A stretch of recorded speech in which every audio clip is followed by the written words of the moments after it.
Mari kita bicara tentang cara paling halus sebuah negara membunuh harapan rakyatnya. Bukan dengan peluru, bukan dengan perang, tapi dengan membiarkan orang-orang kecil hidup, bekerja, dan mati tanpa pernah dihitung sebagai bagian dari masa depan bangsa. Dan tempat paling nyata untuk melihat kebenaran itu hari ini adalah di Morowali. Di sana, tanah resmi kehilangan haknya untuk bernapas. Karena di Morowali, yang disebut hilirisasi itu bukan kebijakan ekonomi, itu upacara pemakaman. Pemakaman untuk kedaulatan, pemakaman untuk alam, dan pemakaman untuk manusia yang hanya dianggap angka.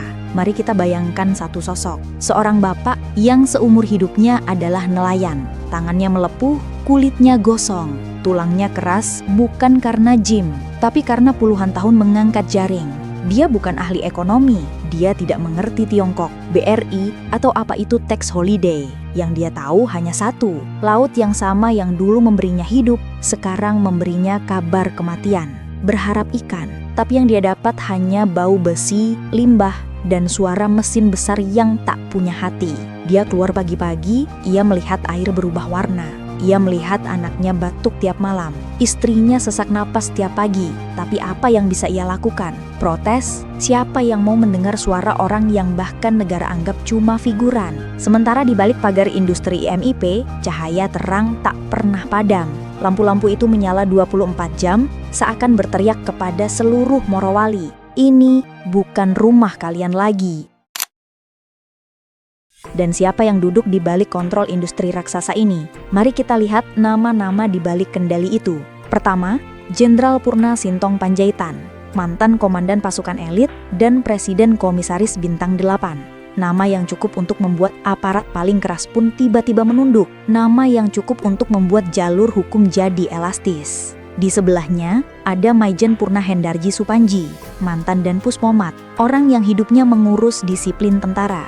Anda pikir apa fungsinya orang-orang seperti ini di perusahaan tambang? Bukan dekorasi, tapi untuk memastikan kawasan itu aman dari gangguan termasuk suara rakyat yang mengemis haknya sendiri. Lalu ada nama yang lebih besar lagi, yaitu Luhut Binsar Panjaitan. Pengaruhnya tak perlu tertulis di akta, cukup satu telepon dari kantornya, izin meluncur, benturan hilang, hambatan dibersihkan, investor merasa diangkat tangan. Morowali menjadi bukti bagaimana satu nama bisa mengatur arah sebuah provinsi tanpa harus tinggal di sana. Namun, jangan lupakan aktor lokalnya, keluarga Mina, Halim Mina, dan Hamid Mina. Mereka punya konsesi puluhan ribu hektar, punya akses, dan punya jaringan. Mereka bawa tanah itu ke meja Tingxiang Holding Group, layaknya kue ulang tahun untuk disajikan ke tamu kehormatan. Tingxiang, pemilik kendali 49% saham, IMIP adalah pemegang teknologi, pemilik racikan industrial yang membuat negara ini berlutut di hadapannya. Anda ingin tahu bagaimana bentuk negara yang kehilangan kedaulatannya? Lihat Morowali. Mereka punya pelabuhan sendiri, mereka punya bandara sendiri, mereka punya arus logistik sendiri, dan mereka punya sistem keluar masuk pekerja yang negara sendiri tidak bisa kontrol. Ini bukan lagi investasi, ini pendudukan tanpa tentara. Di balik pendudukan itu, rakyat yang paling menderita justru orang-orang yang tidak pernah mengerti kesepakatan apa yang ditandatangani elit negeri ini. Nelayan mati perlahan-lahan, mati karena laut berubah jadi kubangan limbah, mati karena ikan hilang, mati karena suara mereka dianggap gangguan terhadap investasi. Lalu giliran buruh, pekerja lokal kerja shift panjang, upah kecil, keselamatan diabaikan, sementara pekerja asing datang, tinggal di asrama elit dan dilindungi lebih ketat dari rakyat lokal sendiri.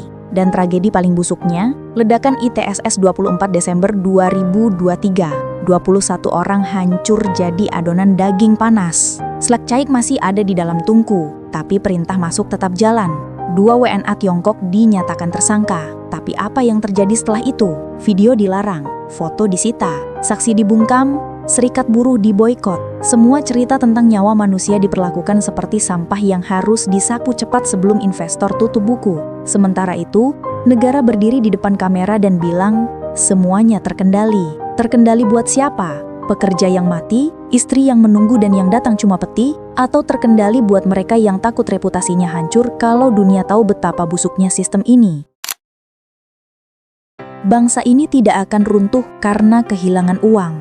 Bangsa ini runtuh karena kehilangan rasa malu. Karena kalau mereka masih punya malu, mereka tidak akan biarkan satu kawasan industri jadi negara dalam negara. Negara yang punya bandara sendiri, negara yang polisi lokalnya harus izin untuk masuk, negara yang aparatnya digaji untuk jaga aset perusahaan asing. Faktanya, negara ini bukan melindungi rakyat. Negara ini melindungi investasi, melindungi kepentingan asing, melindungi elit di balik meja rapat. Dan ketika 5,6 juta ton biji nikel tiba-tiba muncul di catatan Tiongkok, padahal Indonesia sudah melarang ekspor, negara cuma bilang, itu beda pencatatan. 5,6 juta ton, itu kapal kargo, bukan kertas A4. Rakyat dipaksa menerima semua ini sambil terus dipaksa percaya bahwa negara sedang membangun masa depan. Padahal masa depan itu hanya diberikan pada segelintir nama. Rakyat cuma dapat dua pilihan, diam atau dihancurkan. Dan di titik inilah kita harus merasa kehilangan. Kita bukan cuma kehilangan tanah, kita kehilangan hak untuk disebut bangsa merdeka.